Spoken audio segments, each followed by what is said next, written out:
Hi everyone.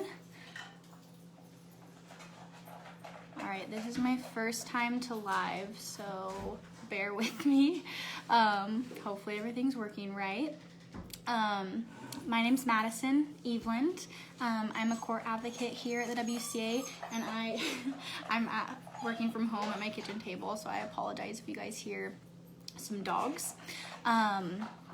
Yeah, I will wait here for just a second while some people are getting on.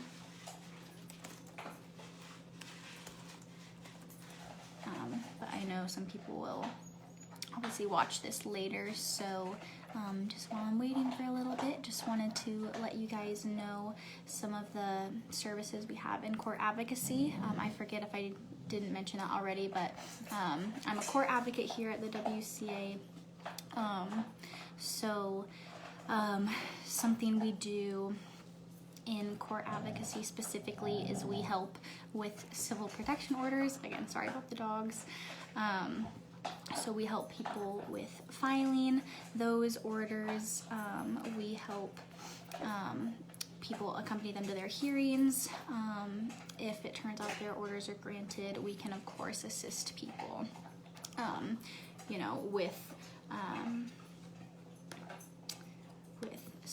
with kind of just giving process information about kind of the criteria judges are typically looking for in order to grant orders, things like that. And so that's the main thing we do within court advocacy. So if anyone is looking for court-ordered protection, that's something that we could do.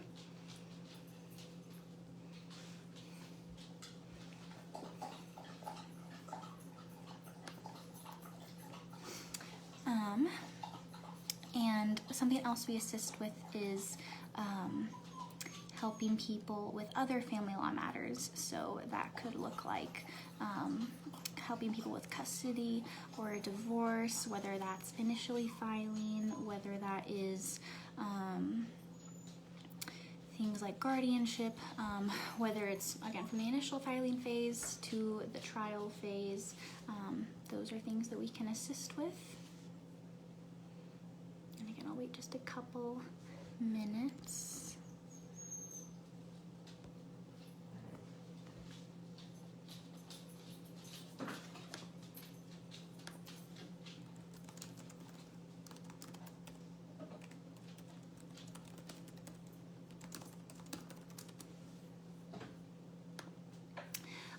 But the other service we have at the WCA is safety planning, and so that's what I'm going to be talking about today, specifically.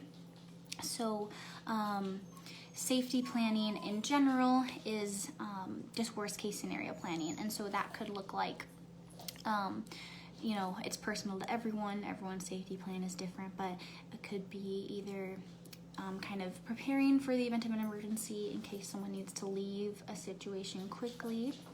It could look like kind of safety strategies that someone could kind of just have in the back of their mind to help themselves feel safer amidst a violent situation if that happens at home. It could also look like safety after leaving a relationship. So those are some of the things we talk about in general during safety planning, but today I'm going to be talking about safety planning and specifically how that relates to isolation and some things that people can have in place to feel a little bit safer in the midst of being in an abusive situation, being isolated with their partner. Obviously with COVID, that's something that is very apparent right now and relatable more than ever to just everyone, and victims in a domestic violence situation who maybe have not found themselves feeling isolated before, definitely now more than ever do, but it's something that isn't uncommon, unfortunately, for victims of domestic violence to have experienced what it feels like to be isolated for a while now. And so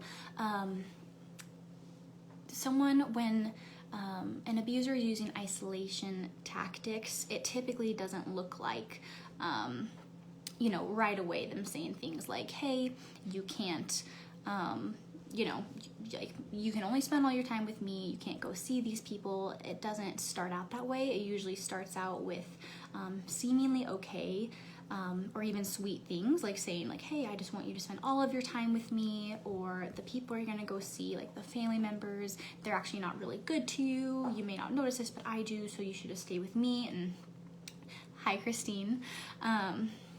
And that's kind of how it starts. And of course, it can escalate to things like the abuser actually, you know, having punishments if their victim doesn't come home at a certain time, or actually, you know, going through their phone and seeing who they're speaking to and saying they can't speak to these people, and maybe taking away the phone, you know, cutting off internet access, things like that. Every couple is different, but hi, Becca. And with COVID-19, unfortunately, that is just another excuse we've seen people use, where, you know, the COVID-19 protocols to stay home are meant to make people be safe and healthy, but for abusers who were already possibly, you know, using isolation tactics to maintain power and control over someone, that's unfortunately an excuse that someone has been able to use and can possibly, you know, make things escalate quicker than they could have already, by saying, you know, you can't go out and, you know, go see your family or care for them, or, you know, accept deliveries or anything like that, leave the home at all. And again, those things, you know, being jealous in yourself, you know, abiding by COVID-19 safety protocols by themselves, that's something that is fine, but not when it's a way to maintain power and control over someone. And so, if, again, like I mentioned, if someone was doing safety planning one-on-one with one of our court advocates, we could talk about specific things that are relatable to them, but I'll just share just a few things that someone can do if they maybe find themselves in this situation. And of course, you can call our office to set up a personal safety planning appointment. Call our hotline. Our hotline is 208-343-7025. Hi, everyone. Okay, I'm starting to see everyone on here now, so that makes me feel better. But one thing that we've seen people do, especially in regards to their phones, if their abuser maybe is either going through their phone, taking away their phone, cutting off service so they can't speak with other people, is they can obtain just a pay-as-you-go phone, or commonly known as a burner phone. This could just be a very, you know, cheap phone that they can have, where it's a separate phone number in their own name, to be able to, you know, keep in contact with either connections they have with family members and friends, kind of telling them about what's going on if they don't want their abuser to know about those conversations, and ideally hiding that phone somewhere that he may not know about, or as well using that phone to contact us.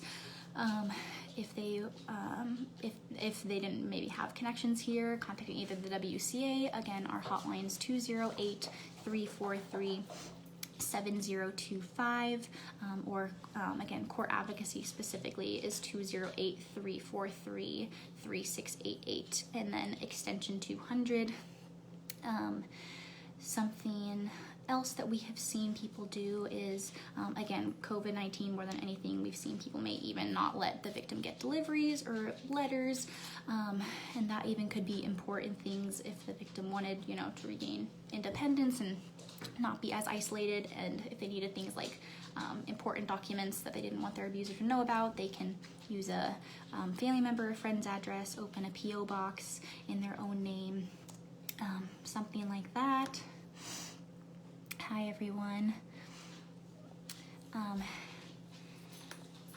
Yeah, and again, these are just a few suggestions. One more that I'll share before wrapping up here is, we've seen if people maybe, you know, find themselves in that isolating situation, and maybe they're at the point where they think it may be time to start increasing independence, to possibly leave in the future.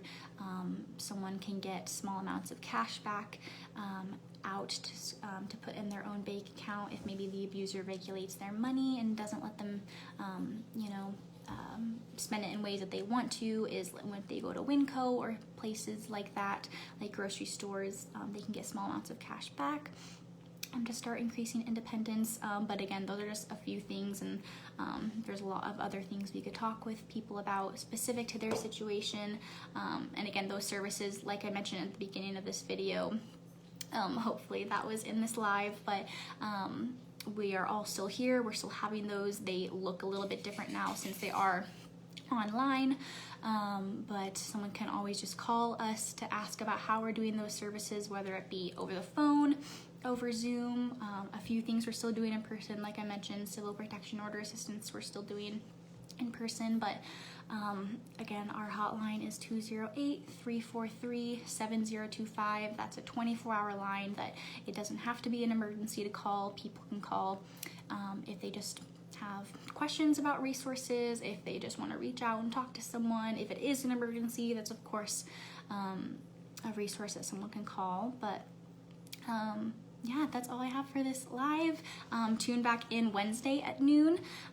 We're doing these lives at lunches Monday and Wednesday to just help put, faces to people here at the WCA and let you guys know that we are still definitely here.